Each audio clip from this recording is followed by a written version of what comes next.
Hello friends, स्वागत है आप सभी का मेरे इस यूट्यूब चैनल में। यहाँ पर देखिए पिछले सेशन में हम लोगों ने पॉलीट्रॉपिक स्पेसिफिक हीट के बारे में देखा था। उससे पहले हम लोग डिफरेंट डिफरेंट प्रोसेस के लिए हीट ट्रांसफर देख रहे थे। उसके बाद फिर हम लोगों ने पॉलीट्रॉपिक स्पेसिफिक हीट देखा। उसका क्या सिग्निफिकेंस है ये मैंने आपको बताया। ठीक है, चलिए अब उसी के आगे कंटिन्यू किया जाए। अब आज के सेशन में सबसे पहले हम लोग स्टार्ट करने जा रहे हैं PV to the power gamma is equal to constant. ये किस तरह प्रूफ किया गया है ये हम लोग यहाँ पर थोड़ा सा बात करेंगे। ठीक है, तो चलिए सेशन को स्टार्ट किया जाए। सेशन स्टार्ट करने से पहले मैं आपको बता दूं, आप लोगों में से जो भी इस चैनल पर न्यू हैं वो प्लीज इस चैनल को सब्सक्राइब कर दीजिए एंड अपने फ्रेंड्स में इसे शेयर कर दीजिए। ठीक है, जो स्टूडेंट भी मैकेनिकल एग्जाम्स की तैयारी कर रहे हो, चाहे वो आईएएस का एग्जाम हो, चाहे गेट का एग्जाम, चाहे किसी स्टेट इंजीनियरिंग सर्विस का एग्जाम हो या जूनियर इंजीनियर का एग्जाम हो, तो जो भी स्टूडेंट इस सभी का प्रिपरेशन कर रहे हो आप उनमें इस सभी वीडियो को शेयर कर दीजिए। ओके, तो चलिए अब सेशन को स्टार्ट किया जाए। तो सबसे पहले हम लोग यहाँ पर बात करेंगे, सबसे पहले हम लोग बात करेंगे, ध्यान देंगे आप लोग, to prove that, to prove that pv to the power gamma is equal to constant for an adiabatic process, for an adiabatic process। सबसे पहले हम लोग ये प्रूव करेंगे कि किसी भी एडियाबैटिक प्रोसेस के लिए PV to the power gamma is equal to constant कैसे आता है। ठीक है, ये हम लोग यहाँ पर प्रूव करेंगे। हम लोग पहले भी इस इक्वेशन के बारे में पढ़ चुके हैं बट मैंने आपको कहीं भी प्रूफ नहीं बताया था, तो अब हम लोग यहाँ पर इस कंडीशन में आ चुके हैं कि अब इस फॉर्मूला को आसानी से प्रूफ किया जा सकता है। ओके, तो चलिए प्रूफ किया जाए, आप लोग ध्यान देंगे। ओके, चलिए प्रूफ, आइए। तो देखिए प्रूफ करने के लिए सबसे पहले हम लोग क्या करेंगे, apply first law of thermodynamics. सबसे पहले आप लोग फर्स्ट लॉ ऑफ थर्मोडायनामिक्स को अप्लाई कीजिए। फर्स्ट लॉ ऑफ थर्मोडायनामिक्स, तो किसी भी प्रोसेस के लिए, चूंकि हम लोग प्रोसेस का देख रहे हैं, तो प्रोसेस के लिए फर्स्ट लॉ आप जानते हैं क्या होता है, dq is equal to du plus dw होता है। लेकिन हम लोग यहाँ पर क्या करेंगे, हम लोग प्रोसेस को रिवर्सिबल एज्यूम कर लेते हैं, क्योंकि आप देख पा रहे हैं कि हमें प्रूव करना है P into V to the power gamma, यानी प्रेशर का टर्म होना चाहिए एंड वॉल्यूम का टर्म होना चाहिए। हमें जो भी प्रूव करना है उसमें प्रेशर एंड वॉल्यूम का टर्म आ रहा है, तो इस इक्वेशन में भी हमारा कोशिश ये रहेगा कि प्रेशर एंड वॉल्यूम का टर्म आ जाए।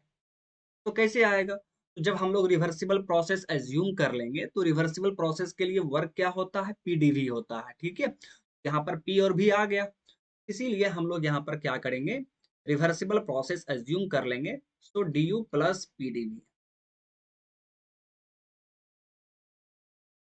Reversible process. तो हम लोगों ने क्या किया, रिवर्सिबल प्रोसेस के लिए first law of thermodynamics equation लिख दिया, डी क्यू बराबर D U plus P. Okay, बहुत ही अच्छा। अब हम लोग क्या करेंगे, आइडियल गैस एज्यूम करेंगे। Assume ideal gas, assume ideal gas undergoing adiabatic process, undergoing adiabatic process.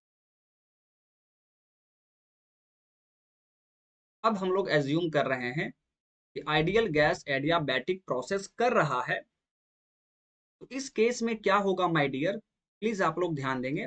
हम लोगों ने क्या एज्यूम किया कि कोई आइडियल गैस है और वो एडियाबैटिक प्रोसेस कर रहा है, और ऐसे भी हम लोगों ने अभी रिवर्सिबल प्रोसेस एज्यूम किया था, तो रिवर्सिबल प्रोसेस दैट मीन्स वहां पर गैस कौन सा गैस होगा, आइडियल गैस होगा। ठीक है, चलिए बहुत ही अच्छा। तो आइडियल गैस के लिए d U is equal to क्या होता है, du is equal to mcv dt होता है, ये मैंने आपको प्रीवियस सेशन में बताया था, mcv dt। And adiabatic process है, दैट मीन्स एडियाबैटिक प्रोसेस के लिए हीट ट्रांसफर क्या होता है माय डियर, जीरो होता है, ये तो आप सभी जानते हैं। चलिए इस इक्वेशन को हम लोग 1 मान लेते हैं, तो इक्वेशन 1 बिकम्स,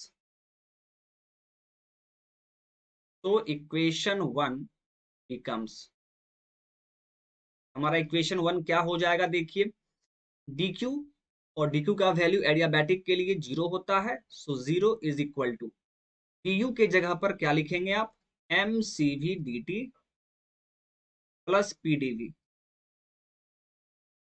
तो pdv is equal to minus mcv dt minus mcv dt, this is equation number 2।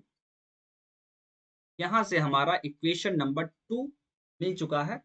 Okay, चलिए यहाँ तक तो सब कुछ सबको समझ में आ गया होगा।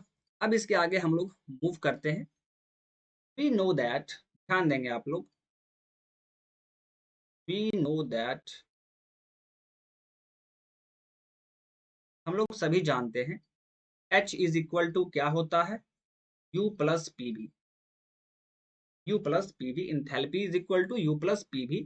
अब आप यहाँ पर क्या करेंगे, इंथैल्पी चेंज निकालेंगे, DH इज इक्वल टू आप क्या लिखेंगे, DU plus change in PV, या आप सिंपल ये भी बोल सकते हैं कि हम लोग इसे डिफ्रेंशिएट कर देंगे।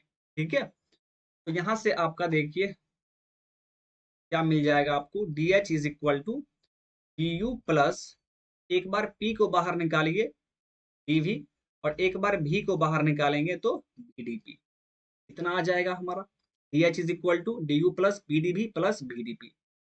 अब देखिए ये डी यू प्लस PdV, ये अभी अभी आपने पढ़ा है, यहाँ पर देखिए D U plus PdV equation 1 में, देखिए इक्वेशन 1 में डी यू प्लस PdV ये किसके बराबर होता है, तो DQ के बराबर होता है माय डियर। तो यहाँ पर जो आप टर्म देख रहे हैं वो क्या है, DQ है। तो DH is equal to DQ plus VdP, ये हमारा मिल चुका है। ठीक है, चलिए बहुत ही अच्छा। और जैसा कि हम लोग जानते हैं, हम लोग आइडियल गैस एज्यूम किए हुए हैं और एडियाबैटिक प्रोसेस भी एज्यूम किए हुए हैं। आइडियल गैस एडियाबैटिक प्रोसेस कर रहा है, आइडियल गैस प्लस एडियाबैटिक आप लिख सकते हैं। और आइडियल गैस के लिए माय डियर DH का वैल्यू आप जानते हैं, प्रीवियस सेशन में मैंने आपको बताया हुआ है, mcp dt। और एडियाबैटिक के लिए तो आप जानते ही हैं, DQ बराबर 0। अब ये दोनों वैल्यू हम लोग इक्वेशन 3 में पुट कर देंगे, इसको आप इक्वेशन 3 मान लीजिए। पुटिंग इन 3, पुटिंग इन 3 क्या मिल जाएगा, देखिए DH के जगह पर हम लोग क्या लिखेंगे, mcp इंटू dt, DQ के जगह पर 0 प्लस VdP। तो VdP इज इक्वल टू हमारा क्या मिल गया, mcp dt, mcp dt, this is equation number 4, equation number 4। Okay, तो देखिए इक्वेशन नंबर 2 में हमें pdv मिल रहा है, एंड इक्वेशन नंबर 4 में हमें vdp मिल रहा है। अब हम लोग क्या करेंगे, इक्वेशन 4 एंड इक्वेशन 2 को हम लोग डिवाइड कर देंगे, दैट मीन्स इक्वेशन 4, इक्वेशन 4 को हम लोग इक्वेशन 2 से डिवाइड कर देंगे, डिवाइड बाय इक्वेशन 2, क्या मिल जाएगा, देखें vdp divide by pdv is equal to mcp dt divide by minus mcv dt, dt dt cancel out, mass cancel out, तो ये आपका मिल गया minus cp by cv। Okay, अब यहां से देखिए, तो यहां से आप इसको सिंप्लीफाई कीजिए, आप इसे dp by p into v by dv लिख सकते हैं, is equal to minus cp by cv को हम लोग क्या कहते हैं, गामा, माइनस गामा। ओके, बहुत ही अच्छा। तो dp by p is equal to minus gamma, और यहाँ पर डी भी मल्टीप्लाई हो जाएगा और भी डिवाइड हो जाएगा। ओके, हम लोगों ने क्या किया, v डिवाइड बाय dv को इक्वल टू के राइट साइड में हम लोग लेके चले गए हैं, ठीक है। ओके, अब यहाँ से देखिए, अब हम लोग इसको क्या करेंगे, हम लोग इसे इंटीग्रेट कर देंगे, या पहले आप ये कीजिए, उस टर्म को आप इस तरफ ले आइए, तो dp by p plus gamma into dv by v is equal to 0।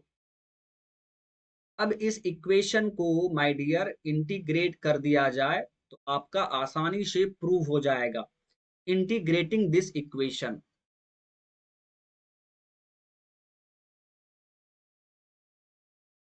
जब हम लोग इसे इंटीग्रेट करेंगे तो क्या मिल जाएगा, देखिए dp by p plus gamma dv by v is equal to constant. ये हो जाएगा आपका ln p plus gamma into ln v is equal to constant.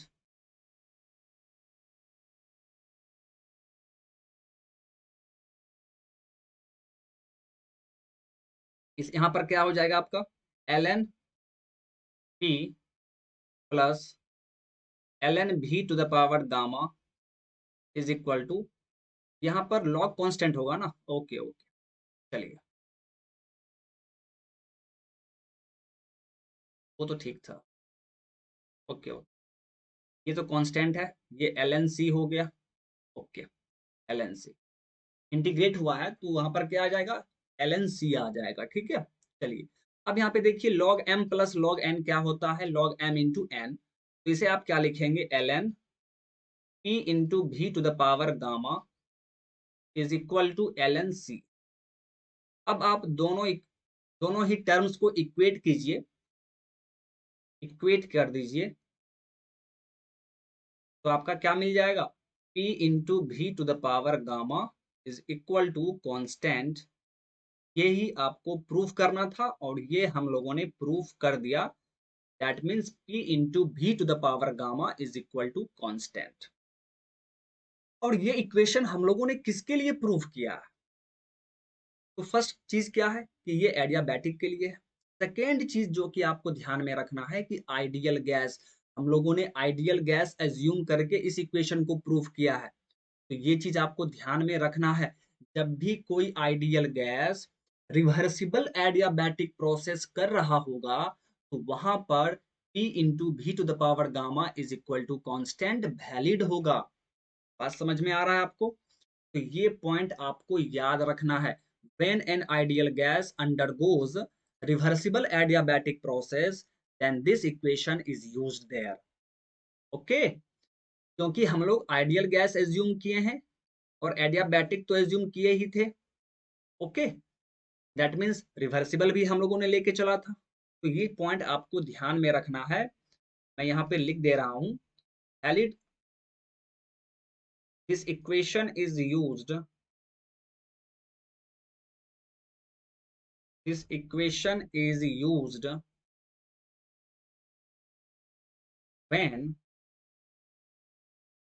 an ideal gas undergoes reversible adiabatic process, reversible adiabatic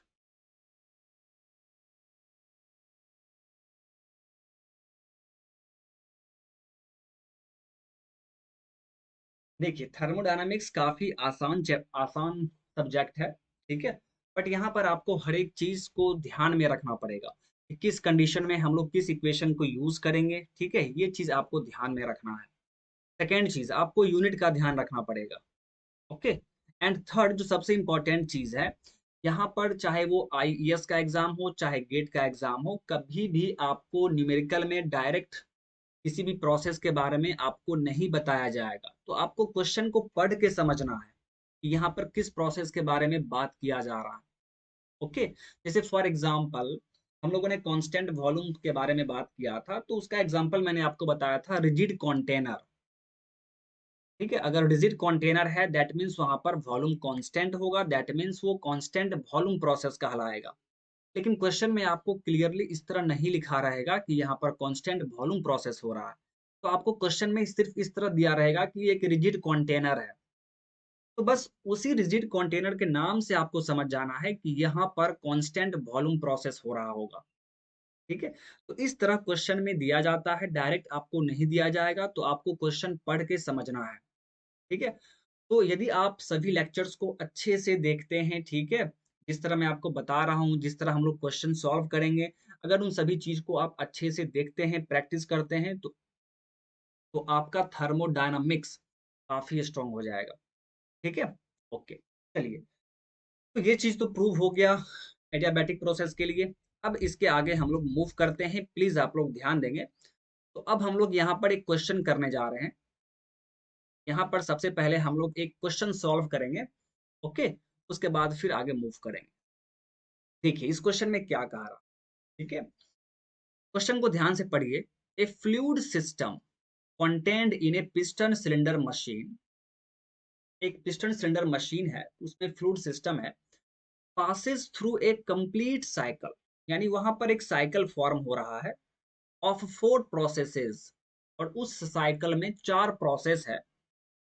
1 2, यहाँ पर देखिए लिखा हुआ है टेबल में 1 2 process, 2 3 process, 3 4 process and 4 1 process. 4 process वहां पर उस साइकिल में दिया हुआ है, यानी आप सिंपली ये भी कह सकते हैं कि this is the 4 process cycle.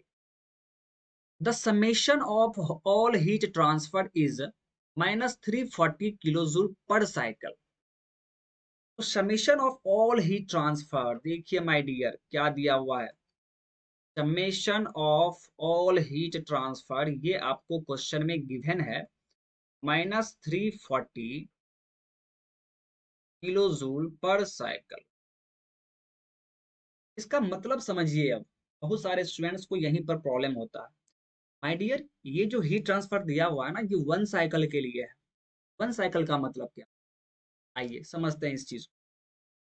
मान लीजिए माय डियर, यहाँ पर देखते हैं, एक छोटा सा फिगर बनाते हैं ताकि आपको समझ में आ जाए। मान लीजिए ये 1 2 प्रोसेस, 2 3 प्रोसेस, 3 4 प्रोसेस, 4 1 प्रोसेस। ठीक है, ये आपके समझने के लिए मैं आपको फिगर दिखा रहा हूँ। ठीक है, 1 2 2 3 3 4, क्योंकि इस क्वेश्चन में देखिए यही 4 प्रोसेस दिया हुआ है, तो हम लोगों ने 4 प्रोसेस ले लिया। अब कह रहा है कि एक साइकिल में net heat transfer -340 kilo joule है। इसका मतलब ये है माय डियर, ध्यान से मेरी बात को सुनेंगे, साइकिल कहाँ से शुरू हो रहा है, 1 पॉइंट से शुरू हो रहा है। तो 1 से होते हुए 2 जाएगा, 2 से होते हुए 3, 3 से होते हुए 4 एंड 4 से होते हुए जब 1 पॉइंट पे वापस पहुंचेगा, ठीक है system, that means 1 cycle complete हो चुका है। तो जब 1 साइकिल कंप्लीट हो रहा है तो वहां पर नेट हीट ट्रांसफर -340 है, एक साइकिल के लिए। 1 साइकिल के लिए हीट ट्रांसफर दिया हुआ है। ठीक है, लेकिन रियल कंडीशन में क्या कहीं पर सिर्फ एक ही साइकिल कंप्लीट होगा? नहीं my dear, number of cycle complete होता है। ऐसा तो नहीं है कि वहां पर सिस्टम सिर्फ एक ही साइकिल कंप्लीट करके स्टॉप हो जाएगा, बिल्कुल भी नहीं। हर हर जगह कहीं भी आप देखेंगे तो नंबर ऑफ साइकिल होता है वहां पे। ओके, तो हम ये हमारा दिया है पर साइकिल में, लेकिन हम लोग पर साइकिल से सॉल्व नहीं कर सकते हैं। ओके, तो उसके लिए देखिए यहाँ पर क्वेश्चन में आगे क्या लिखा हुआ है, द सिस्टम कंप्लीट्स 200 साइकिल्स पर मिनट। जैसा कि मैंने आपको बताया, इस सिस्टम सिर्फ एक ही साइकिल कंप्लीट नहीं करेगा, वो नंबर ऑफ साइकिल कंप्लीट करेगा। और यहाँ पर क्वेश्चन में दिया हुआ है कि सिस्टम 1 मिनट में 200 साइकिल कंप्लीट कर रहा है। का मतलब है कि सिस्टम 1 मिनट में 200 बार 1 से शुरू हो रहा है और 1 पे ही वापस आ रहा है। दैट मीन्स साइकिल कंप्लीट हो रहा है, लेकिन कितना बार, 200 बार, एक ही मिनट में। आज समझ में आ रहा है? तो यहाँ पर हम लोग क्या करेंगे, ध्यान देंगे आप लोग। तो हम लोग नेट हीट ट्रांसफर निकालेंगे किलो जूल पर मिनट में, पर मिनट में। तो ये तो माय डियर एक साइकिल के लिए है ना, this is for one cycle. तो आपको नंबर ऑफ साइकिल दिया हुआ है 200 साइकिल पर मिनट। तो नंबर ऑफ साइकिल से हम लोग मल्टीप्लाई कर देंगे इसमें। आप यूनिटरी मेथड से भी देख सकते हैं कि एक साइकिल में नेट हीट ट्रांसफर -340 है। तो 200 साइकिल में क्या होगा, तो 200 से मल्टीप्लाई करना होगा। ओके, तो आप मल्टीप्लाई कर दीजिए, दैट मीन्स -340 ये किलो जूल पर साइकिल है, इनटू नंबर ऑफ साइकिल कितना है 200 साइकिल पर मिनट। आज समझ में आया? तो यहां से देखिए साइकिल साइकिल कैंसल आउट हो गया। तो आपको summation of Q is equal to क्या मिल जाएगा, -68,000 किलो जूल पर मिनट। तो देखिए नेट हीट ट्रांसफर हम लोगों ने निकाल लिया कितना, -68,000 किलो जूल पर मिनट। ये हमारा एक्चुअल में है, क्योंकि आप टेबल में भी देखिए किलो जूल पर मिनट, किलो जूल पर मिनट में है। तो ये हम लोगों ने निकाल लिया कि जितना भी साइकिल कंप्लीट हो रहा है उसके लिए ओवरऑल हीट ट्रांसफर कितना हो रहा होगा, तो -68,000 किलो जूल पर मिनट हो रहा होगा। आई होप कि अब आपको ये चीज अच्छे से समझ में आ गया होगा। चलिए अब इसके आगे मूव करते हैं, प्लीज आप लोग ध्यान दें। अब क्वेश्चन में आगे पढ़िए, complete the following table and also calculate net work in kilowatt. आपसे कह रहा है कि इस टेबल को कंप्लीट कीजिए, दैट मीन्स यहाँ पर क्या होना चाहिए, यहाँ पर क्या होना चाहिए, यहाँ पर क्या होना चाहिए एंड यहाँ पर क्या होना चाहिए। ये टेबल आपको कंप्लीट करना है एंड नेटवर्क फाइंड आउट करना है इन किलोवाट। तो पहले हम लोग क्या करते हैं, नेटवर्क ही कैलकुलेट कर लेते हैं, जो कि काफी आसान है। नेटवर्क किसके बराबर होगा, तो आप साइकिल के लिए फर्स्ट लॉ जानते हैं, समेशन ऑफ क्यू बराबर summation of W. Summation of W क्या है, नेटवर्क ट्रांसफर है, तो हमारा तो निकल जाएगा। आइए, so from first law of thermodynamics, from first law of thermodynamics, we know that summation of W is equal to summation of Q, and summation of Q आप जानते हैं -68,000 किलो जूल पर मिनट। तो देखिए हमारा नेटवर्क आउटपुट मिल चुका है, but ये किसमें है, इसका यूनिट देखिए किलो जूल पर मिनट में है, बट हमसे पूछा जा रहा है किलो वाट में। तो इसे क्या करना होगा, मिनट को हमें सेकेंड में चेंज करना होगा। तो summation of W is equal to -68,000, okay, kilo joule. Minute को हम लोग क्या करेंगे, 60 सेकेंड लिख सकते हैं ना जी। अब किलो जूल पर सेकेंड को हम लोग क्या कहते हैं, किलो वाट।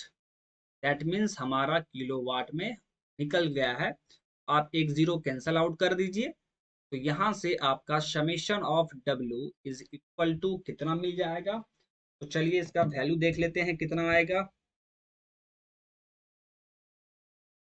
6800 डिवाइड बाय 6, ये आ जाएगा माय डियर -1133.33 किलो वाट। तो ये क्वेश्चन में पूछा जा रहा था नेटवर्क आउटपुट इन किलोवाट, ये हम लोगों ने आसानी से फाइंड आउट कर लिया। ठीक है, आई होप कि ये आपको समझ में आ गया होगा। चलिए अब हमें क्या कह रहा है कि इस टेबल को कंप्लीट कीजिए। तो ठीक है, हम लोग टेबल को पहले कंप्लीट करते हैं। तो टेबल को कंप्लीट करने से पहले आप एक चीज ध्यान देंगे, आपको नेट हीट ट्रांसफर मालूम है, नेट हीट ट्रांसफर मालूम है।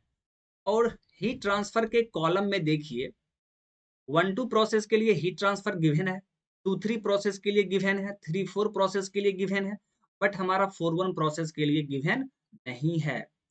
कैसे निकालेंगे, तो आप जानते हैं समेशन ऑफ क्यू तो हमें मालूम है।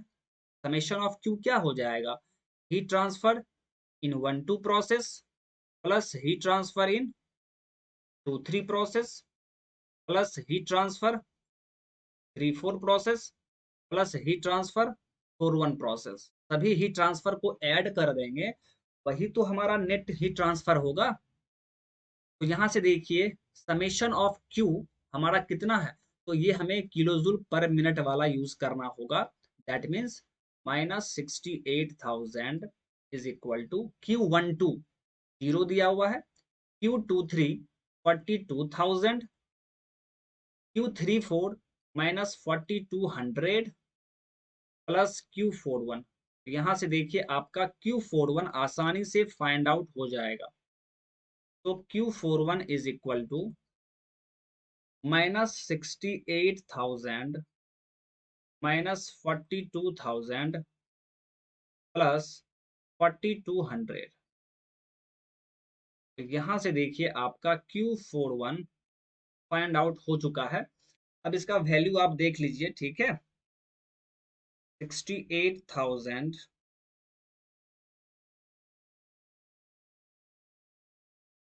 प्लस 42,000,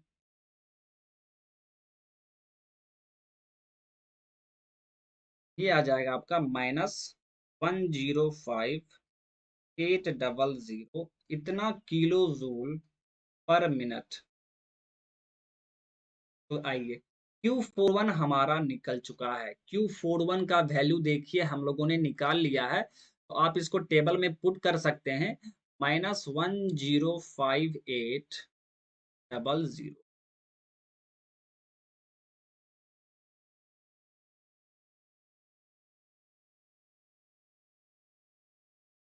ओके, आई होप कि ये ठीक है, कोई दिक्कत नहीं है, ठीक है।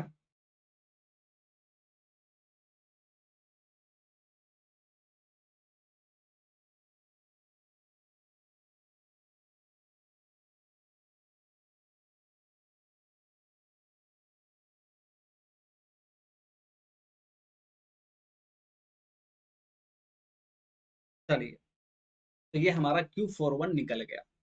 अब चलिए, अब इसके आगे हम लोग मूव करते हैं। अब वन बाय वन हमें इस टेबल को कंप्लीट करना है। तो अब आप सोचिए कि आप कैसे इस टेबल को कंप्लीट करेंगे। तो ध्यान दीजिए माय डियर, तो अभी तो हम लोगों ने first law of thermodynamics cycle के लिए यूज किया। ओके ओके, अब हम लोग प्रोसेस का भी तो यूज कर सकते हैं। प्रोसेस के केस में भी हम लोग first law of thermodynamics use कर सकते हैं। आप 1-2 प्रोसेस के लिए जब फर्स्ट लॉ यूज करेंगे तो क्या होता है इक्वेशन, dq बराबर du प्लस dw, यानी 1-2 प्रोसेस के लिए जो q का वैल्यू होगा ये किसके बराबर होगा, तो उसका वर्क प्लस इंटरनल एनर्जी। तो यहाँ से हमारा चेंज इन इंटरनल एनर्जी आसानी से फाइंड आउट हो जाएगा।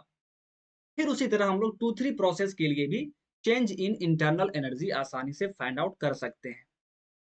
इसीलिए हम लोग अब वन बाय वन करके प्रोसेस के बारे में बात करेंगे। प्रोसेस के लिए हम लोग first law of thermodynamics use करेंगे। ओके, नाउ अप्लाइंग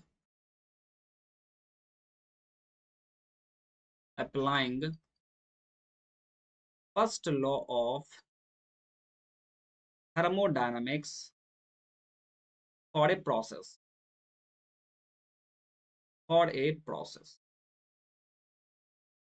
अब आप क्या करेंगे, प्रोसेस के लिए फर्स्ट लॉ यूज करेंगे।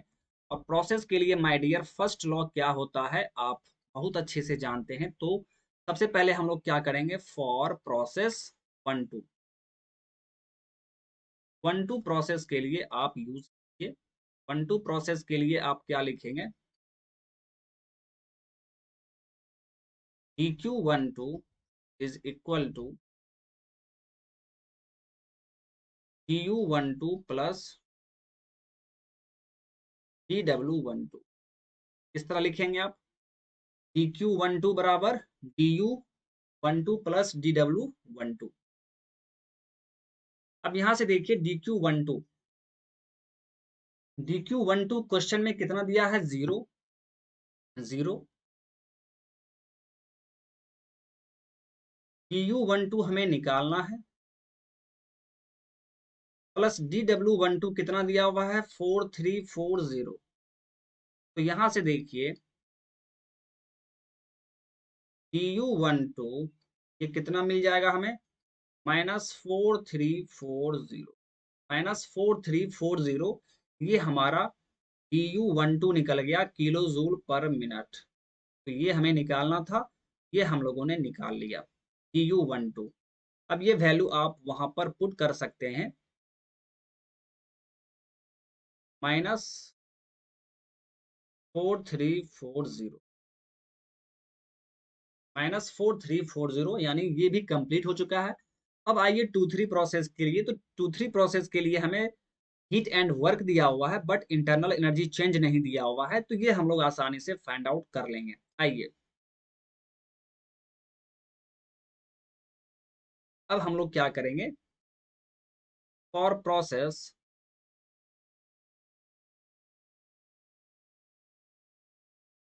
फॉर प्रोसेस 2-3, 2-3 के लिए क्या होगा, DQ23 इज इक्वल टू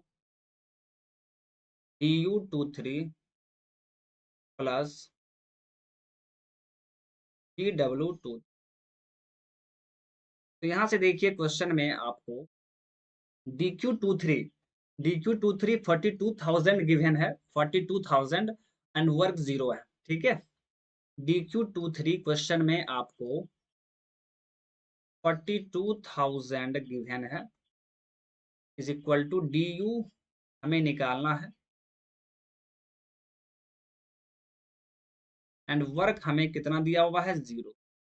तो यहां से देखिए DU23 इज इक्वल टू हमारा कितना निकल गया, 42,000 किलो जूल पर मिनट।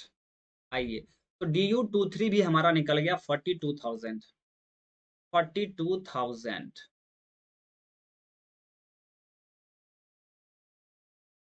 चलिए, ये भी समझ में आ गया आपको। उसी तरह हम लोग 3-4 प्रोसेस के लिए निकाल लेंगे। 3-4 प्रोसेस में देखिए हमें वर्क निकालना है, ठीक है।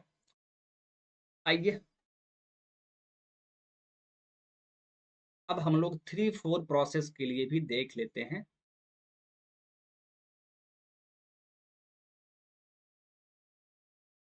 फॉर प्रोसेस 3-4 क्या लिखेंगे आप, DQ34 is equal to DU34 plus DW34। अब देखिए इसका वैल्यू बस पुट कर दीजिए, ये आपका आ जाएगा। DQ34 कितना दिया है, -4200, ठीक है, -4200।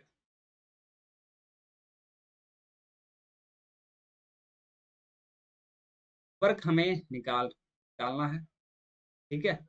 एंड DU हमारा कितना दिया हुआ है, -73200 प्लस DW3। तो यहाँ से देखिए DW34 is equal to -4200 plus 73200। तो यहाँ से आपका DW34 कितना आ जाएगा जी,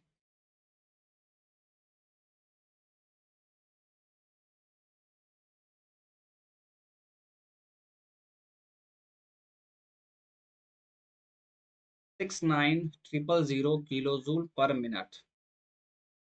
देखिए आपका DW34 भी निकल गया है 69,000, 69,000 आपका निकल गया।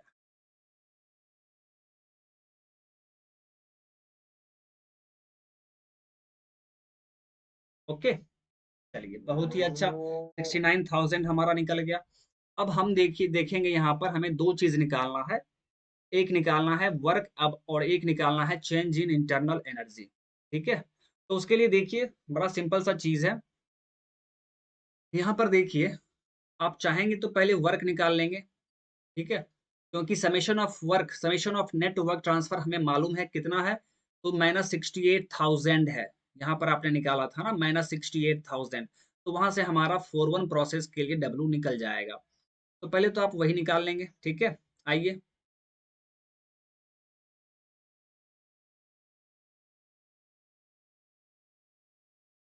आइए। तो फॉर प्रोस नहीं, फॉर नहीं लिखना है, ठीक है। फॉर नहीं लिखना है। अब यहाँ पर देखिए, since since summation of W is equal to, आप जानते हैं, -68,000 किलो जूल पर मिनट दिया हुआ है।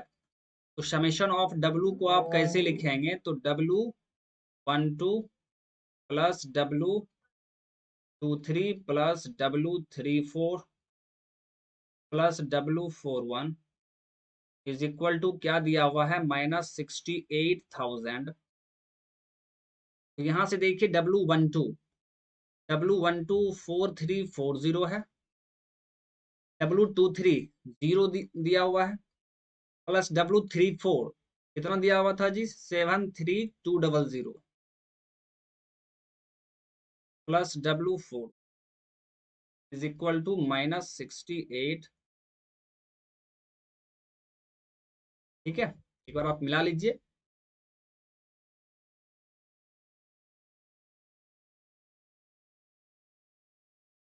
एक सेकेंड, DW3469,000 था। DW3469,000 है ना, सॉरी, ये आपका यहाँ पे मिस्टेक से आ गया। W34 कितना दिया हुआ है जी? 69,000। तो यहाँ से आपका W41 कितना आ जाएगा माय डियर? ये आप कैलकुलेट कर लीजिए। 68,000 प्लस 69,000, 141,340 कितना किलो जूल पर मिनट? ये माइनस में रहेगा। आपका देखिए W41 भी निकल गया, ठीक है। W41 भी निकल चुका है माय डियर। तो यहाँ पर आप पुट कर दीजिए, माइनस -141,340। अब आपको सिर्फ निकालना है change in internal energy for process 41। तो हम लोग क्या करेंगे, प्रोसेस के लिए अप्लाई कर देंगे और आपका आसानी से फाइंड आउट हो जाएगा, ठीक है।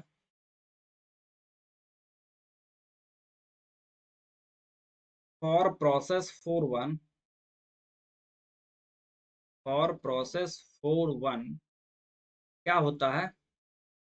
First law, DQ41 is equal to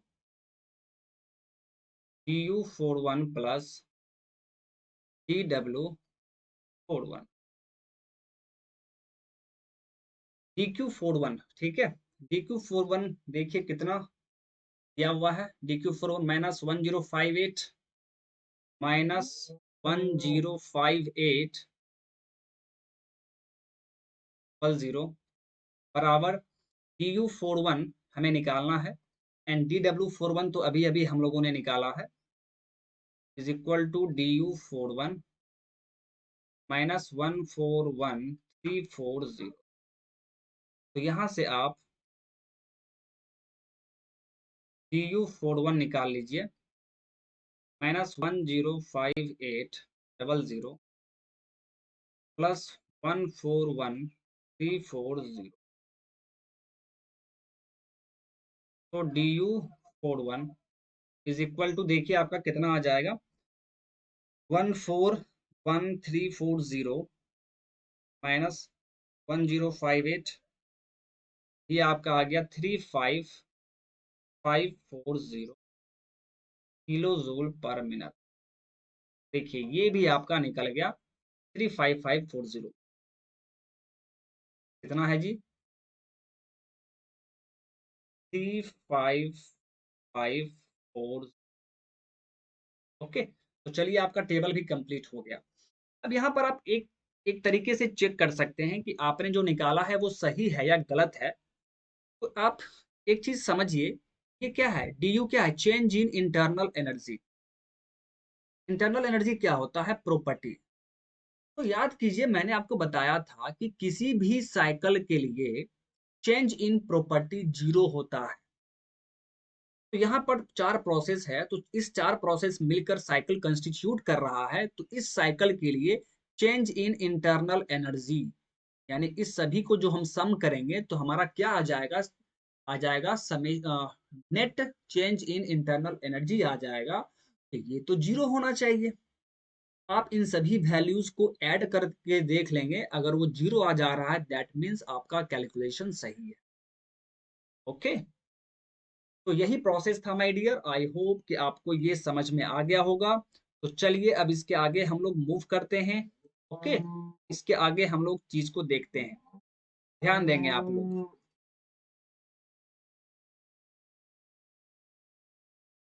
okay, अब हम लोग यहाँ पर स्टार्ट करने जा रहे हैं। अब यहाँ पर हम लोग स्टार्ट करेंगे प्री एक्सपेंशन। हम लोग स्टार्ट करेंगे pre expansion.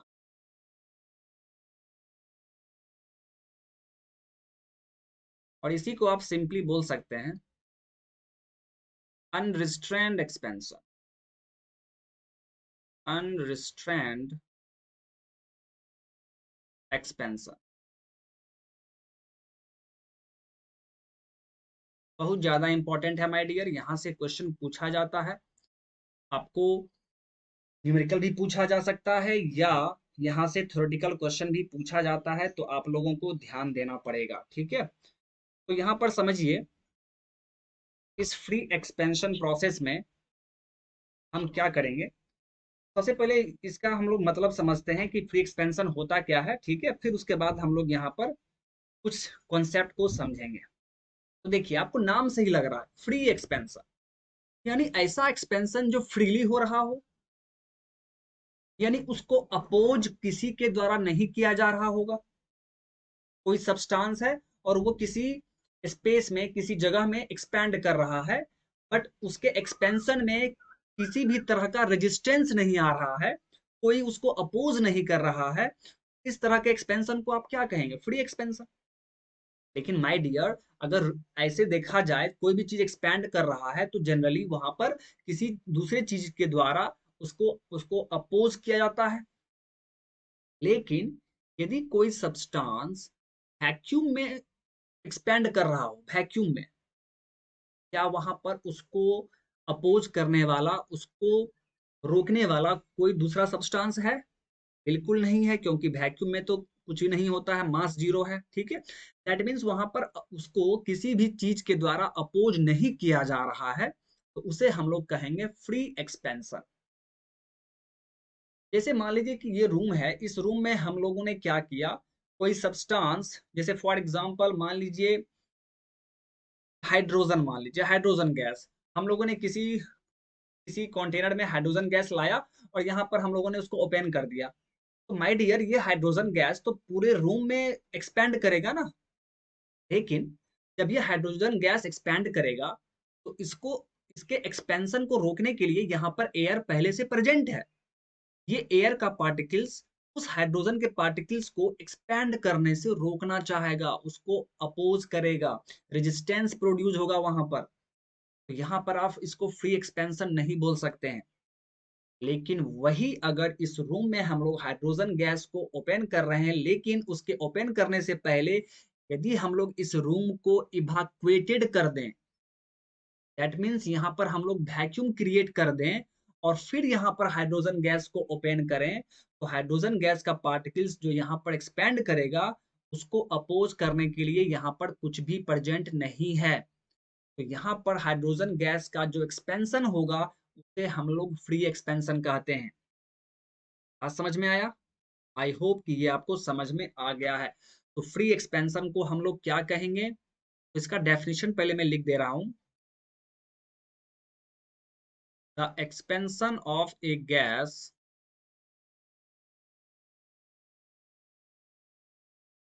The expansion of A gas against vacuum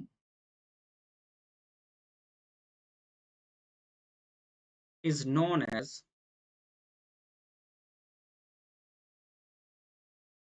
is known as free expansion, is known as free expansion. The expansion of a gas against vacuum is known as free expansion. आइए यहाँ पर एक figure देखते हैं, ध्यान देंगे आप लोग। मान लीजिए ये हमारा पूरा एक सिस्टम है, इस पूरे को हम लोग सिस्टम मान लेते हैं, ठीक है। और ये सिस्टम, इस सिस्टम को किसी वाल के द्वारा हम लोगों ने दो पार्ट में इसको डिवाइड कर दिया है। ये मान लीजिए वाल है, ठीक है।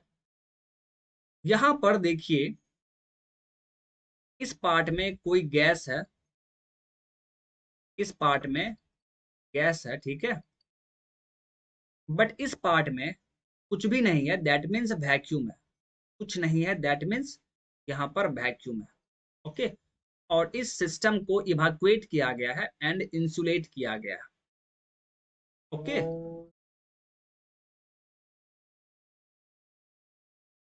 अब यहाँ पर देखिए, अब हम लोग क्या करेंगे यहाँ पर, अगर इस सेपरेशन को हम लोग यहाँ से रिमूव कर दें, इस सेपरेशन को मान लीजिए यहाँ से हटा दें, ठीक है, तो क्या होगा आप खुद सोच के देखिए। अगर इस सेपरेशन को हम लोग यहाँ से हटा दें तो गैस पार्टिकल यहाँ पर एक्सपैंड करेगा। गैस पार्टिकल का यहाँ पर क्या होगा, एक्सपेंशन होगा माय डियर। इसके अगेंस्ट में, वैक्यूम के अगेंस्ट में, वैक्यूम में ये गैस एक्सपैंड करेगा और इसको यहाँ पर अपोज करने के लिए कोई भी नहीं है। तो इसी एक्सपेंशन को हम लोग फ्री एक्सपेंशन कहते हैं। बात समझ में आ रहा है? तो यहाँ पर अब आपका इच्छा है, अब आपका इच्छा है कि सबसे पहले हम लोग क्या करेंगे। अगर आप चाहते हैं तो इस पूरे को सिस्टम मान लीजिए, आप चाहते हैं तो इस पूरे को सिस्टम मान लीजिए, ठीक है। ये हमारा पूरा सिस्टम है, this is our system, this is our, ठीक है। तो अगर सिंपल लैंग्वेज में पूछा जाए कि फ्री एक्सपेंशन बाबू क्या होता है, तो आप सिर्फ यही कहेंगे कि किसी भी गैस का यदि वैक्यूम के अगेंस्ट में एक्सपेंशन हो रहा हो तो उसे हम लोग फ्री एक्सपेंशन कहते हैं, ओके। आइए अब यहाँ पर देखिए, अब याद कीजिए मैंने आपको बताया था वर्क ट्रांसफर के बारे में। तो वर्क ट्रांसफर क्या होता है माय डियर, जब भी वो सिस्टम का बाउंड्री क्रॉस करेगा तभी हमें वर्क ट्रांसफर मिलेगा। और यहाँ पर आप क्या देख रहे हैं कि सिस्टम का बाउंड्री क्रॉस नहीं कर रहा है, दैट मीन्स हियर, यानी फ्री एक्सपेंशन के केस में, here in case of free expansion, in case of free expansion,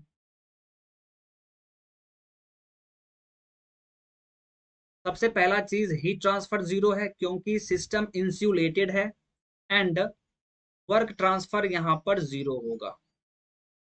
work transfer यहाँ पर क्या होगा, जीरो होगा, क्योंकि आप क्लियरली देख पा रहे हैं कि सिस्टम के बाहर कुछ भी नहीं इफेक्ट हो रहा है, जो कुछ भी हो रहा है सिस्टम के अंदर हो रहा है। तो जब तक सिस्टम का बाउंड्री क्रॉस नहीं होगा आपको वर्क ट्रांसफर नहीं मिलेगा। तो याद रखना है आज के बाद कि फ्री एक्सपेंशन वर्क जीरो होता है, फ्री एक्सपेंशन के केस में वर्क ट्रांसफर हमेशा जीरो होगा my dear, okay.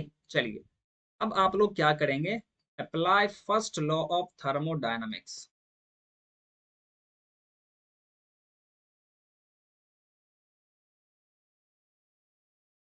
Apply first law of thermodynamics.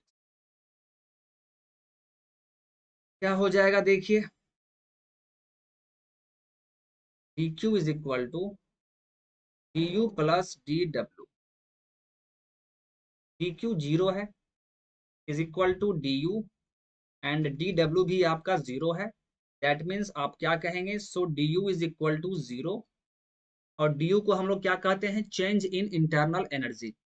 तो इसे आप क्या लिखेंगे, final internal energy minus initial internal energy is equal to zero. तो U F is equal to U I, U F is equal to U I.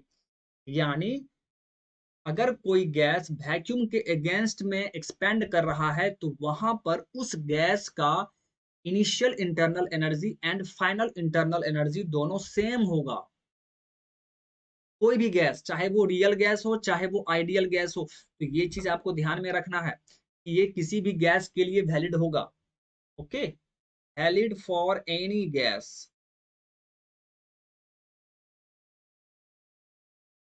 Any gas, gas चाहे आपका real हो चाहे आइडियल हो, किसी भी गैस के लिए ये वैलिड हो। बात समझ में यहाँ पर आ गया। चलिए अब इसके आगे मूव करते हैं। अब इसके आगे हम लोग करते हैं। अब हम लोग क्या करेंगे, ये तो हो गया कि ठीक है कोई भी गैस हो चाहे वो रियल हो चाहे वो आइडियल हो, तो उसका इंटरनल एनर्जी इनिशियल में जितना होगा उतना ही फाइनल में होगा। अब हम लोग क्या मानेंगे, हम लोग एज्यूम करेंगे कि ठीक है, मान लीजिए कि कोई आइडियल गैस एक्सपेंड कर रहा हो, यानी यदि कोई आइडियल गैस फ्री एक्सपेंशन कर रहा हो तब वहां पर क्या होगा। ओके, तो उस चीज से पहले मैं आपको यहाँ पर लिख दे रहा हूं, जो कि आपको याद रखना है। Free expansion work, free expansion work zero होता है माय डियर, ये आपको याद रखना है। फ्री एक्सपेंशन वर्क जीरो होता है। ओके, चलिए अब हम लोग क्या करेंगे, व्हेन आइडियल गैस, या आप इस तरह लिखिए, assume N ideal gas is undergoing. मान लीजिए कि कोई ideal gas free expansion process कर रहा है। N ideal gas is undergoing,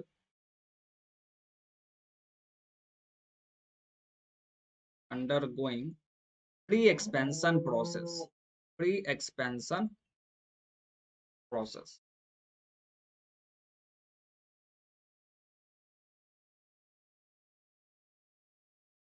ठीक है, अब क्या होगा, कोई आइडियल गैस अगर फ्री एक्सपेंशन प्रोसेस कर रहा है आइडियल, तो उस केस में देखिए इंटरनल एनर्जी आइडियल गैस के केस में क्या होता है, function of temperature, function of temperature. And अभी अभी आपने पढ़ा है कि you final and you initial दोनों सेम होता है किसी भी गैस के लिए। और चूंकि इंटरनल एनर्जी सिर्फ टेम्परेचर का फंक्शन होता है, तो आप यहाँ पर क्या लिख सकते हैं, तो U F is equal to U I है, तो आप यहाँ पर सिंपली लिख सकते हैं so T F is equal to T I. But किसके लिए माय डियर, ये सिर्फ होगा आइडियल गैस के लिए, क्योंकि आइडियल गैस के ही केस में इंटरनल एनर्जी टेम्परेचर का फंक्शन होता है। तो जब U F is equal to U I है और इंटरनल एनर्जी टेम्परेचर का फंक्शन है, तो आप सिंपली कह सकते हैं so T final is equal to T initial for an ideal gas. मतलब अगर कोई ideal gas free expansion process कर रहा होगा, तो उस आइडियल गैस का जितना इनिशियल टेम्परेचर होगा उतना ही फाइनल टेम्परेचर होगा। मैं अभी ये नहीं बोल रहा हूँ कि उसके उसका हर एक पॉइंट पर टेम्परेचर सेम होगा, ऐसा मैं नहीं बोल रहा हूँ। ठीक है, मैं बोल रहा हूँ कि इनिशियल टेम्परेचर जितना होगा उतना ही फाइनल टेम्परेचर होगा। ओके, चलिए ये चीज तो आपको मालूम चल गया। दैट मीन्स आइडियल गैस के लिए T F is equal to T initial होगा। बहुत ही अच्छा। अब इसके आगे देखिए, हम लोग ये भी जानते हैं H is equal to U plus P भी। तो आइडियल गैस के लिए हम लोग देखना चाहते हैं कि इंथैल्पी क्या होता है, और ये आप जानते भी हैं, फिर भी मैं आपको बता दे रहा हूँ।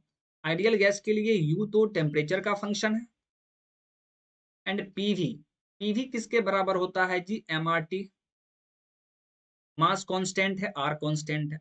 दैट मीन्स पी इंटू भी आइडियल गैस के लिए टेम्परेचर का फंक्शन होगा। का मतलब है माय डियर, इंथैल्पी ये टेम्परेचर का फंक्शन है। आइडियल गैस के लिए इंथैल्पी भी टेम्परेचर का फंक्शन होता है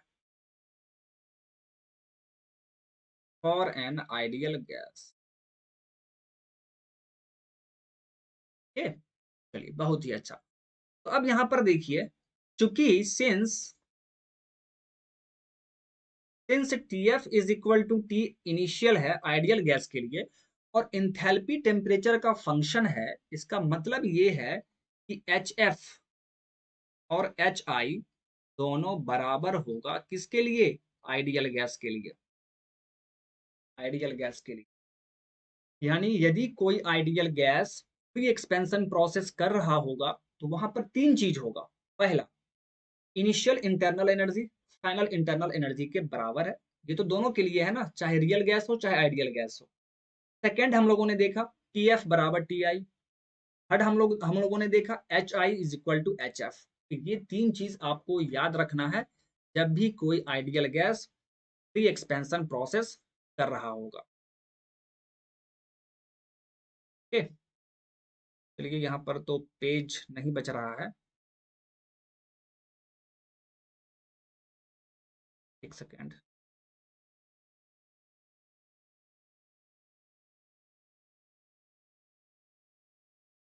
ओके, यहाँ पर पेज एक डालना मैं भूल गया। ठीक है, चलिए कोई बात नहीं, ये चीज समझ में आ गया आपको। चलिए इसके आगे हम लोग दूसरे पेज में देख लेते हैं। यहाँ पर एक क्वेश्चन है, वो क्वेश्चन मैं करवाऊंगा अभी। ठीक है, तो पहले हम लोग उसको कंटिन्यू करते हैं। ठीक है, तो मेरी गलती है, मैं वहां पर एक पेज डालना भूल गया। ठीक है, सॉरी फॉर दैट। चलिए, तो यहीं पर पहले कंटिन्यू कर लिया जाए, इसको कंप्लीट कर लिया जाए। तो हम लोगों ने क्या देखा माय डियर? हम लोगों ने देखा सबसे फर्स्ट पॉइंट, सबसे first point, U initial is equal to U final. Third point, T initial is equal to T final. And third point हम लोगों ने देखा H initial is equal to H final. और ये तीनों किसके लिए है माय डियर? ध्यान देंगे आप, valid only for, only for an ideal gas, ideal gas undergoing, undergoing free expansion process, free expansion,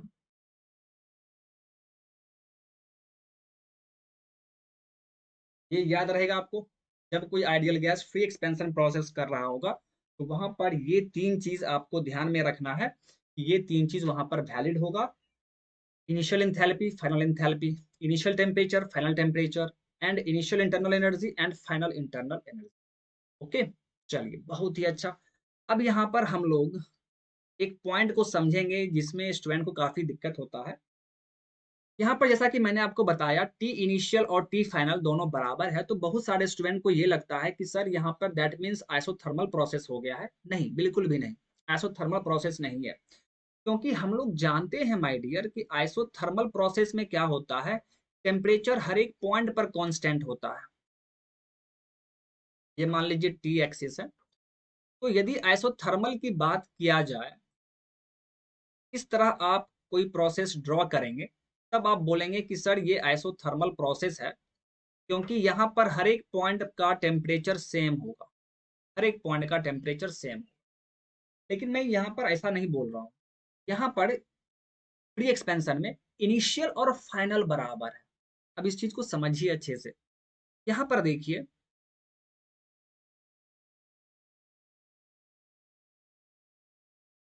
ये प्रोसेस होगा माय डियर, ये मान लीजिए वन, ये हो गया आपका इनिशियल पॉइंट, ये हो गया आपका फाइनल पॉइंट।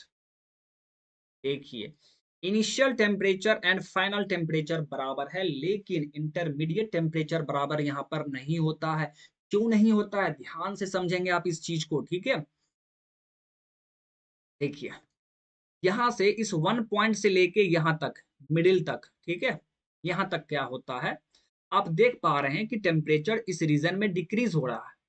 ध्यान से देखिए, इस रीजन में आप देख पा रहे हैं टेम्परेचर डिक्रीज हो रहा है। क्यों डिक्रीज होता है, आप समझिए इस चीज को। माय डियर, चूंकि ये फ्री एक्सपेंशन है, फ्री एक्सपेंशन प्रोसेस है, गैस जब यहाँ पर था तो इसका इनिशियल टेम्परेचर कुछ होगा, इसका इनिशियल टेम्परेचर कुछ होगा, लेकिन जैसे ही ये एक्सपैंड होने लगा तो इसका टेम्परेचर थोड़ा डिक्रीज होगा ना जी। सोचिए, डिक्रीज होगा ना। ओके, तो टेम्परेचर यहाँ पे थोड़ा सा डिक्रीज हुआ है, यानी इस 1 पॉइंट से लेकर ये पॉइंट मान लीजिए 3 है, this point is assumed as 3, तो 1 से 3 तक आने में टेम्परेचर डिक्रीज हो रहा है, क्यों? तो due to expansion, due to expansion, expansion के कारण टेम्परेचर डिक्रीज कर गया, बहुत ही अच्छा। फिर 3 से 2 में आप क्या देख रहे हैं? 3 से 2 में पहुंचने में, दैट मीन्स फाइनल पॉइंट पहुंचने में, फाइनल पॉइंट पहुंचने में सिस्टम जब फाइनल पॉइंट पहुंच रहा है तो तब क्या होता है? टेम्परेचर इंक्रीज करता है। क्यों इंक्रीज करता है, समझिए इस चीज को।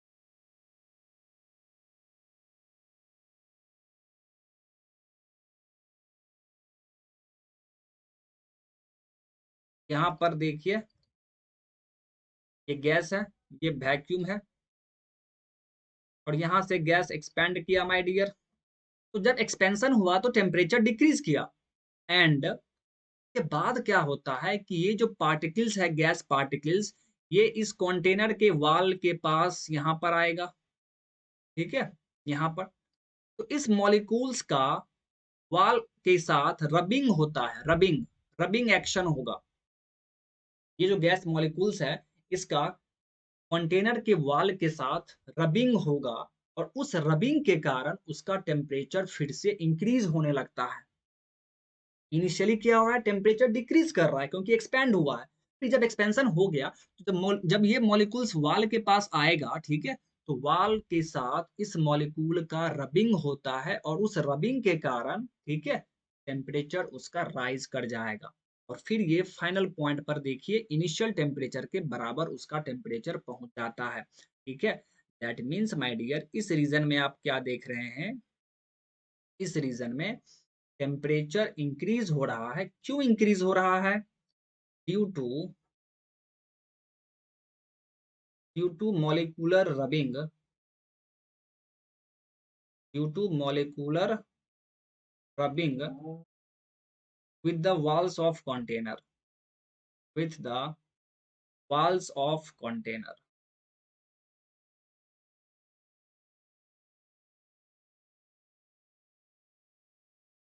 with the walls of container, ठीक है। तो ये चीज आपको ध्यान में रखना है। देखिए, दो, दो मीन्स यद्यपि, दो टी इनिशियल और टी फाइनल दोनों बराबर है, that does not mean, that does not mean process is isothermal, that does not mean process is isothermal। इसका ये मतलब नहीं है कि प्रोसेस आइसोथर्मल है। ओके, ओके, ठीक है। टेम्परेचर देखिए क्या हो रहा है कि that means initially, initially temperature increases, then, sorry, initial temperature decrease है ना, initially temperature decreases, then increases. और क्यों ऐसा हो रहा है वो रीजन मैंने आपको यहाँ पर लिख दिया है, तो ये चीज आप ध्यान में रखेंगे। इसीलिए ये आइसोथर्मल प्रोसेस नहीं है। आइसोथर्मल का मतलब ही होता है कि इंटरमीडिएट टेम्परेचर भी सेम होना चाहिए, दैट मीन्स सभी पॉइंट पर टेम्परेचर सेम होना चाहिए। बट यहाँ पर आप देखिए, यहाँ पर ऐसा नहीं हो रहा है, तो ये आइसोथर्मल प्रोसेस नहीं है my dear, not isothermal.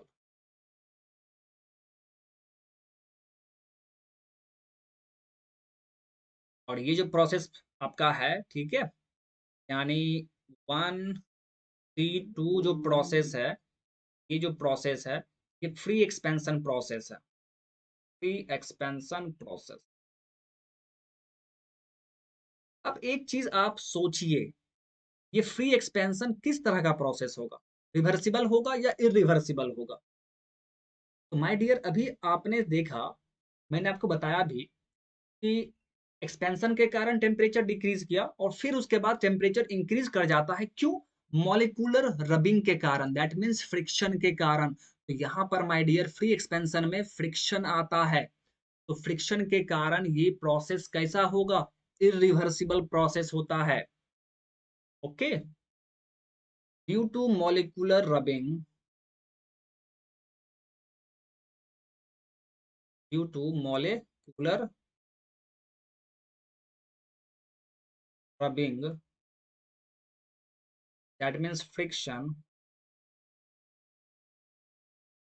free expansion,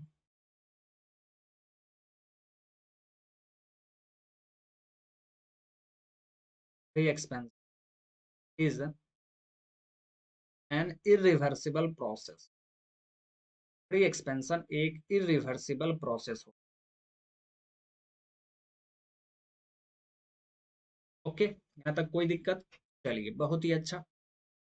अब आप याद कीजिए, मैंने आपको बताया कि फ्री एक्सपेंशन के केस में वर्क क्या होगा? जीरो होगा।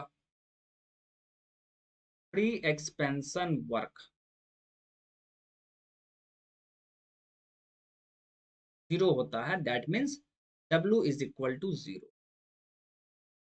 अब देखिए, बहुत सारे स्टूडेंट ये बोल देते हैं कि सर वर्क जीरो हुआ है और वर्क का मतलब है पीडीवी, वर्क का मतलब है पीडीवी, तो ये भी जीरो होना चाहिए।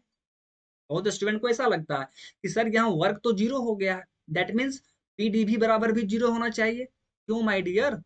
वर्क बराबर पीडीवी कब होता है? रिवर्सिबल प्रोसेस के लिए होता है, और फ्री एक्सपेंशन तो इरिवर्सिबल प्रोसेस है। तो यहाँ पर आप W is equal to PDV कैसे पुट कर सकते हैं? यहाँ पर W is equal to PDV नहीं होगा। दैट मीन्स भले ही वर्क यहाँ पर जीरो है, इसका मतलब ये नहीं है कि यहाँ पर पीडीवी जीरो होगा। ये भी बहुत इंपॉर्टेंट पॉइंट है। ओके, तो यद्यपि work is equal to zero, but P D V not equal to zero. ऐसा क्यों जी? Because W is equal to PdV is valid for reversible process. Free expansion is an, but free expansion क्या है जी? Irreversible process. But free expansion is an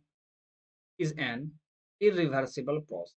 इसीलिए यहाँ पर भले ही work zero हो गया है, इसका ये मतलब नहीं है कि P इंटू डी भी ये भी जीरो होगा। ये क्वेश्चन पूछा गया हुआ है, ठीक है? तो ये चीज आपको ध्यान में रखना है। ओके, तो ये था माय डियर फ्री एक्सपेंशन। आपको यहाँ पर याद रखना है कि क्या क्या यहाँ पर पॉइंट है। यहाँ से theoretical question and numerical question दोनों ही पूछे जाते हैं। ओके, चलिए अब हम लोग यहाँ पर एक क्वेश्चन सॉल्व कर लेते हैं। ओके, और उस क्वेश्चन को सॉल्व करने के बाद हम लोग सेशन को स्टॉप कर देंगे और फिर उसके आगे हम लोग नेक्स्ट सेशन में देखेंगे। आई होप कि ये आपको अच्छे से समझ में आ गया होगा कि फ्री एक्सपेंशन क्या होता है। रियल गैस के लिए UI और UF बराबर होगा, बट आइडियल गैस के लिए ये तीन चीज बराबर होता है, temperature, enthalpy and U। Okay, चलिए अब एक क्वेश्चन है यहाँ पर, इस क्वेश्चन को देख लिया जाए। काफी आसान है, लेकिन स्टूडेंट देखते हैं कि बहुत बड़ा क्वेश्चन है तो उनको लगता है कि बहुत ही हार्ड क्वेश्चन होगा और फिर वो इसको छोड़ देते हैं। बिल्कुल नहीं माय डियर, ठीक है? ये ऑब्जेक्टिव क्वेश्चन है, भले ही बड़ा है दैट मीन्स ये नहीं कि बहुत हार्ड हो गया, काफी आसान क्वेश्चन है। देखिए क्या कह रहा है क्वेश्चन, क्वेश्चन को पढ़िए पहले ध्यान से। एन आइडियल गैस, देखिए थर्मोडायनामिक्स में क्वेश्चन किस तरह सॉल्व किया जाता है, ये मैं आपको तरीका बता रहा हूँ। यहाँ पर लिखा हुआ आइडियल गैस, तो आप इसको अंडरलाइन कर लेंगे कि आइडियल गैस हमारा दिया हुआ, ठीक है? At 20 bar pressure and 40 degree Celsius, एक आइडियल गैस है जिसका प्रेशर 20 बार है एंड टेम्परेचर 40 डिग्री सेल्सियस है, is contained in a small cylinder having a volume of 15 centimetre cube. एक मान लीजिए सिलेंडर है, ये मान लीजिए सिलेंडर है और इसी में आइडियल गैस को रखा गया है और इसका वॉल्यूम यानी P1 मान लीजिए, वॉल्यूम है इसका 15 सेंटीमीटर क्यूब। इसका प्रेशर इसका प्रेशर देखिए P1 कितना दिया हुआ है 20 बार, इसका टेम्परेचर कितना दिया हुआ है T1 40 degree Celsius. Okay, this cylinder is placed inside a large container having a volume of 1500 centimetre cube. कह रहा है कि इस छोटे से सिलेंडर को हम लोग एक बड़े कंटेनर में रख दे रहे हैं और जिसका वॉल्यूम कितना है, 1500 सेंटीमीटर क्यूब है। ये मान लीजिए आपका बड़ा सा कंटेनर है। ये क्या है आपका? Large container.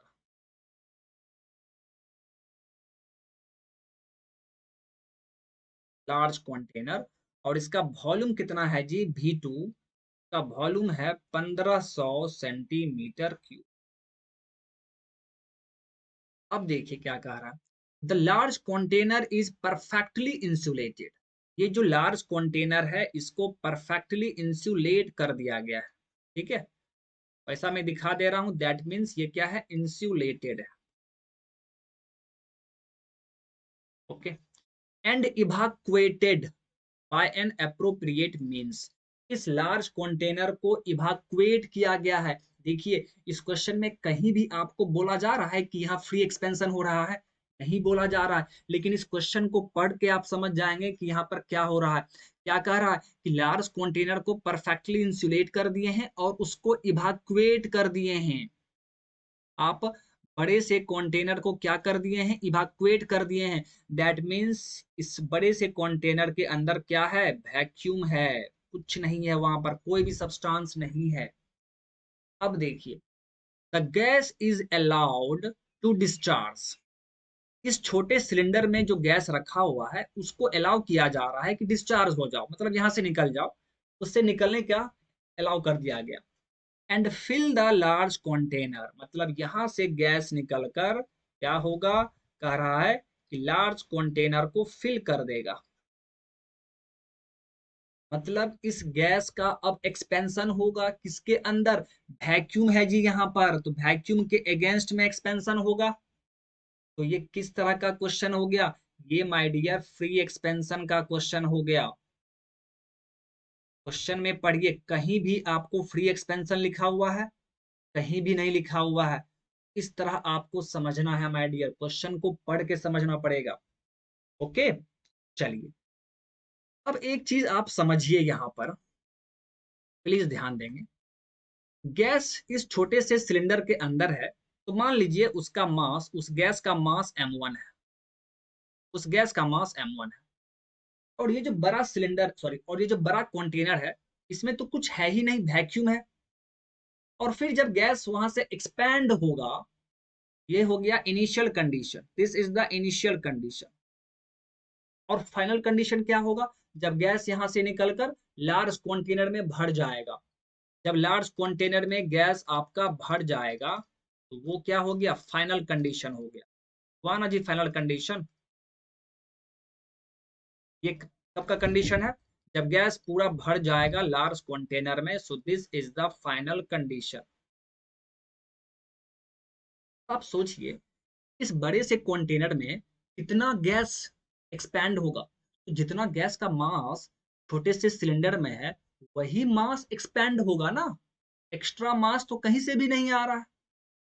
जितना मास इस छोटे से सिलेंडर के अंदर है और वहां से जब गैस बाहर निकलेगा तो उतना ही मास बड़े से कंटेनर में एक्सपैंड होगा। यानी जितना मास m1 है उतना ही मास m2 होगा। m2 क्या है?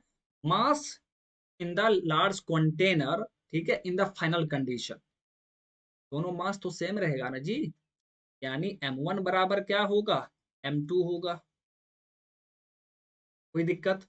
चलिए, और यहाँ पर आइडियल गैस बोला हुआ है जी, आइडियल गैस बोला हुआ है। अब क्वेश्चन में क्या कह रहा? Find the initial pressure after the entire assembly reaches in equilibrium. जब ये इंटायर असेंबली इक्विलिब्रियम में आ जा रहा है तो आप इनिशियल प्रेशर बताइए। मतलब फाइनल कंडीशन में आपको प्रेशर पूछा जा रहा है, यानी P2 का वैल्यू पूछा जा रहा है माय डियर। फाइनल कंडीशन में जब गैस इसमें पूरा एक्सपेंड हो जाएगा तो बताइए वहां पर प्रेशर कितना होगा। जब एक्सपेंड हो गया तब तो वो इक्विलिब्रियम में आ जाएगा, तो उस टाइम उसका प्रेशर कितना है ये आपसे पूछा। अब देखिए, मास तो दोनों बराबर है और यहाँ पर क्वेश्चन में क्लियरली दिया हुआ है कि आइडियल गैस है। तो आइडियल गैस के लिए माय डियर आप जानते हैं पीवी इज इक्वल टू क्या होता है, एम आर टी। तो यहां से आपका मास इज इक्वल टू क्या हो जाएगा, पीवी बाय आर टी। मास कैसे निकाल सकते हैं, पीवी बाय आर टी करके, बस बन गया क्वेश्चन। सिंस क्योंकि हम जानते हैं मास m1 बराबर m2 होता है, m1 के जगह पर आप क्या लिखेंगे, m बराबर pv बाय आर टी है, तो m1 की जगह पर क्या लिखेंगे, p1 v1 bye R T one. m2 के जगह पर क्या लिखेंगे, p2 v2 divide by R T two. R R cancel out. Okay, अब यहां से देखिए, क्या T1 और T2 बराबर होगा, बिल्कुल बराबर होगा। क्यों बराबर होगा, देखिए मैं 1 पॉइंट किसको मान रहा हूं, इनिशियल कंडीशन को। देखिए यहाँ पर मैंने P1 लिखा था, V1 लिखा था, ठीक है, और उस टाइम टेम्परेचर कितना दिया है, 40 डिग्री सेल्सियस दिया हुआ है, तो उसका इनिशियल टेम्परेचर कितना होगा, 40 होगा। इसका इनिशियल टेम्परेचर कितना होगा, 40 होगा। और जैसे ही एक्सपैंड हो रहा है, तो एक्सपेंशन के दौरान क्या होगा, टेम्परेचर 40 से थोड़ा घटेगा और फिर बढ़ जाएगा, रबिंग के कारण बढ़ जाएगा और फिर 40 के करीब आ जाएगा। That means initial and final temperature दोनों सेम है। तो हम लोग किस तरह करते हैं, तो ये इनिशियल कंडीशन को हम लोग 1 पॉइंट से डिनोट कर रहे हैं, एंड फाइनल कंडीशन को हम लोग 2 पॉइंट से डिनोट कर रहे हैं। तो क्या लिखेंगे आप, तो T1 बराबर T2 होगा। दैट मीन्स इनिशियल टेम्परेचर बराबर फाइनल टेम्परेचर। तो T1 और T2 भी कैंसल आउट हो जाएगा। तो यहां से आप क्या लिखेंगे, so P1 V1 is equal to P2 V2। Okay, तो यहां से देखिए, P1 का वैल्यू हमें क्वेश्चन में दिया हुआ है 20 बार, V1 15 सेंटीमीटर क्यूब, P2 हमें निकालना है और V2 दिया हुआ है आपको 1500। यहाँ पर यूनिट कैंसल आउट करने का कोई भी जरूरत नहीं है, क्योंकि ये बार में है, तो प्रेशर हमें बार में निकल जाएगा। ये सेंटीमीटर क्यूब में है, ये भी सेंटीमीटर क्यूब में है, तो कोई भी दिक्कत हमें यहाँ पर नहीं होगा। So P2 is equal to 20 into 15 divide by 1500। यहाँ से ये 100 टाइम्स में कैंसल आउट हो जाएगा, दैट मीन्स 0.2 बार। हमारा प्रेशर कितना निकल गया जी, 0.2 बार हमारा प्रेशर निकल गया। ठीक है, तो प्रेशर हमारा कितना आ गया, 0.2। हमसे क्या पूछ रहा था कि जब असेंबली इक्विलिब्रियम में पहुंच जा रहा है तो उसका फाइनल प्रेशर बताइए। ठीक है, तो फाइनल प्रेशर हम लोगों ने निकाल लिया। तो यहाँ पे इनिशियल लिखा हुआ है, नहीं, ये फाइनल प्रेशर है माय डियर, ये फाइनल प्रेशर होगा, ये टाइपिंग मिस्टेक है। That is final pressure. तो जब सिस्टम इक्विलिब्रियम में पहुंच जा रहा है तो उस टाइम फाइनल प्रेशर बताइए, तो फाइनल प्रेशर क्या हो जाएगा, 0.2 बार हो जाएगा। ओके, तो आप देख पा रहे हैं कि क्वेश्चन काफी आसान था, बस यहाँ पर आपको पकड़ना था कि ये कौन सा प्रोसेस हो रहा है। तो क्वेश्चन में आपको डायरेक्ट कभी भी कुछ बोल के नहीं देगा, जैसे फ्री एक्सपेंशन यहाँ पर हो रहा था बट आपको नहीं बोला, बस उसको पढ़ना है, समझना है और फिर उसको देखना है कि कौन सा प्रोसेस हो रहा है। तो इसमें क्लियरली बोल रखा था कि बड़े से कंटेनर को हम लोग इवैक्यूएट कर देते हैं और फिर गैस डिस्चार्ज होके लार्ज कंटेनर को फिल कर देता है। का साफ मतलब है कि यहाँ फ्री एक्सपेंशन प्रोसेस है। अब देखिए, कुछ कुछ स्टूडेंट को ये लगता है माय डियर, ध्यान देंगे आप लोग, कि सर यहाँ पर आपने P1 V1 बराबर P2 V2 लिखा है, इसका मतलब ये तो आइसोथर्मल हो गया, P भी बराबर कांस्टेंट। माय डियर, ये जो मैंने लिखा है ध्यान से देखिए, मैंने इनिशियल पॉइंट को 1 माना है, फाइनल पॉइंट को 2 माना है, तो हम लोग सिर्फ इनिशियल एंड फाइनल देख रहे हैं। यानी ये P इनिशियल V इनिशियल बराबर P फाइनल V फाइनल लिखा हुआ है। और आइसोथर्मल में क्या सिर्फ यही दोनों बराबर होता है, P initial V initial and P final V final, सिर्फ इनिशियल और फाइनल पॉइंट बराबर होता है क्या, नहीं, आइसोथर्मल में तो हर एक पॉइंट पर बराबर होता है, चाहे 1 2 3 4 5 जितना भी पॉइंट वहां पर आप लेंगे, सभी पॉइंट के लिए ये चीज सेम रहता है। लेकिन यहाँ पर क्या है, सिर्फ इनिशियल एंड फाइनल पॉइंट के लिए सेम है, ये सिर्फ इनिशियल एंड फाइनल पॉइंट के लिए P इंटू V बराबर कॉन्स्टेंट है। का मतलब ये नहीं है कि एसोथर्मल हो गया माय डियर। बात समझ में आ रहा है? आई होप कि ये आपको कंफ्यूज नहीं करेगा अब, ठीक है। ऐसे बहुत सारे स्टूडेंट को यहाँ पर कंफ्यूजन हो जाता है, ठीक है। आई होप कि ये आपका क्लियर हो चुका होगा। ओके, तो चलिए आज फ्री एक्सपेंशन आपका कंप्लीट हो गया है। हम लोगों ने एक क्वेश्चन भी कर लिया। ओके, और उसके पहले हम लोगों ने PV to the power gamma is equal to constant prove किया। फिर हम लोगों ने एक क्वेश्चन देखा, ठीक है। और फिर फ्री एक्सपेंशन के बारे में हम लोगों ने बात किया और उस पर बेस्ड हम लोगों ने एक क्वेश्चन कर लिया। अब इसके आगे हम लोग नेक्स्ट सेशन में देखेंगे। और जब आपका फर्स्ट लॉ कंप्लीट हो जाएगा तो उसके बाद हम लोग फर्स्ट लॉ पर बेस्ड जितना भी प्रॉब्लम प्रीवियस ईयर में पूछा गया हुआ है वो सभी क्वेश्चंस हम लोग करेंगे, ठीक है। तो आज के सेशन को यहीं पर स्टॉप किया जाए। Thank you, bye bye.